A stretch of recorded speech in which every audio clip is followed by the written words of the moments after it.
ছোটোকালের জীবনটা থাকে শান্তির জীবন, কোনো টেনশন থাকে না। যখন আস্তে আস্তে মানুষ বয়স হয় তখনই টেনশনটা বেড়ে যায়। আসসালামু আলাইকুম, সবাই কেমন আছেন? আশা করি সবাই ভালো আছেন। আমি আল্লাহর রহমতে ভালো আছি। প্রতিদিনের মতো নতুন একটি ভিডিও নিয়ে আপনাদের মাঝে হাজির হলাম। এখন মা হয়েছে, এখন তো টেনশন বেশি বাড়বেই, কারণ আমার মেয়েকে আমি কি দিব নাস্তা, সে টেনশনটা করি। সবাইকে বলবো অতিরিক্ত টেনশন করবো না, অতিরিক্ত টেনশনের কারণেই আমার মা ওই মাছটা আপনার স্ট্রোক করছে। মানুষের জীবনে টেনশন প্রতিটা মানুষের থাকে, অতিরিক্ত কোনো টেনশনের দরকার না। যতটুকু আপনার সম্ভব ভালো থাকার সেই চিন্তা ভাবনাটা নিয়েই থাকবেন। আগে থেকে বানিয়ে রেখেছি, এখন কিছু ঝাল ঝাল করে বলতেছে আমাকে কিছু বানিয়ে দাও। এখন আমি কলি পিঠার শেপ দিয়ে পিঠাগুলো বানিয়ে দিয়েছি, এখন একটু সস দিয়ে দেবো, সে নিয়ে যাবে। কার কার এইভাবে পছন্দ ঝাল ঝাল পিঠা কমেন্টে জানাবেন। তো আজকে দুপুরে কী কী রান্না করব সম্পূর্ণ ভিডিও আপনাদের সাথে শেয়ার করব। এই যে কচুগুলো আমার মা ওই নিয়ে আসছিল, আল্লাহ তাকে ভালো রাখুক, সবাই দোয়া করবেন। তাকে রিলিজ দেওয়ার কথা ছিল, তাকে রিলিজ দেয়নি, সে এখনও হসপিটালে। আসলে অতি ভালো মানুষ, আল্লাহ অনেক কিছু দিয়ে পরীক্ষা করে, সব আল্লাহ পাক আল্লাহ রাসূলের ইচ্ছা। এই আমার বিয়াইনে নিয়ে আসছিলো কচু, এই কচু দিয়ে আজকে আমার আম্মা সুন্দর করে চিংড়ি মাছ দিয়ে রান্না করবে, কারণ এই কচুগুলো খুবই ভালো লাগে। প্রায় সময় আমার মা আমার আম্মার জন্য অনেক কিছু নিয়ে আসতো।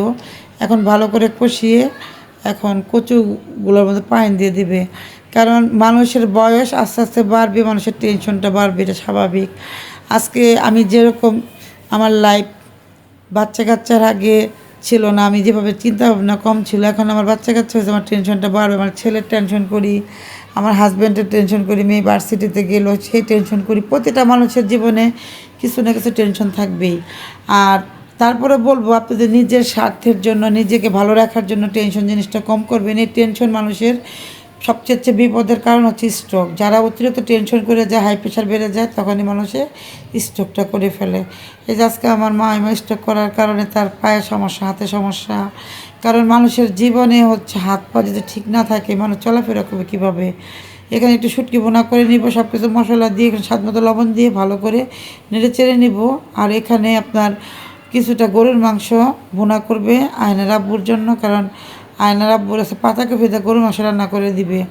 কারণ মানুষের জীবনে চলতে গেলে অনেক কিছুর প্রয়োজন হয়, সেজন্য মানুষ অনেকে বুঝে, আবার অনেকে বুঝে না। বাঁচার জন্য আমরা যেমন খাদ্য খাই, আমাদের চলাফেরার জন্য কিছু প্রয়োজন আছে।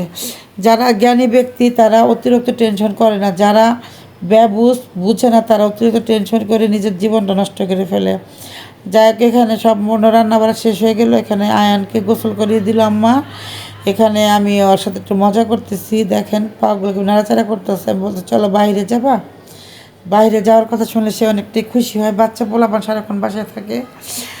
তো যাই হোক, এখানে আজকে আমি একাই ভাত খাবো। তো আজকের ভিডিওটা এখানে শেষ করবো। সবাই ভালো থাকবেন, সুস্থ থাকবেন, ভিডিওর পাশে থাকবেন, লাইক কমেন্ট শেয়ার করবেন। আসসালামু আলাইকুম।